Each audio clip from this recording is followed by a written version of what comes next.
النصح ثقيل فلا تلقيه جبلا ولا تجعله جدلا. يعني ايه المقولة الحلوة دي؟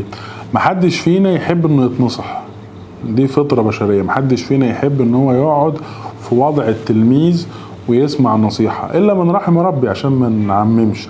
فلما تيجي تنصحي بنتك او تيجي تنصح ابنك على حاجة معينة، خصوصا لما تكون حاجة مهمة تخص صحته، حاول تخليها بألطف شكل ممكن. يعني زي حباية الدواء كده لما بيغلفوها بحاجات طعمها حلو عشان يبلعها من غير ما تضايقه.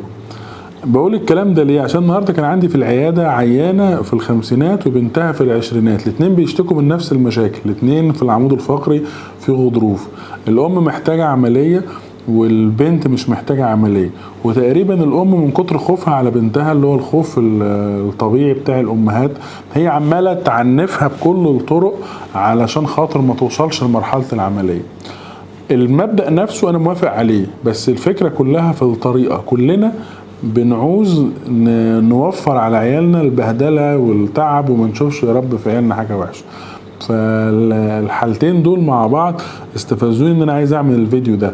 خلينا نحاول نوصل النصيحه للجيل التاني اللي هو جين زي او الاجيال الصغيره اللي بيقولوا عليها الحاجات اللي طالعه اليومين دول بألطف طريقه ممكنه لحمايتهم من المشاكل اللي احنا قابلناها.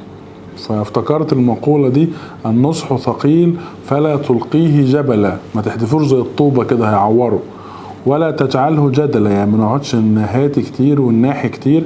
خلي الكلام محدد والنصيحة واضحة عشان اللي قدامك يعرف ينفذها. في الختام افتكر انك هتعيش مرة واحدة، حاول تعيشها بأقصى صحة وأقصى سعادة.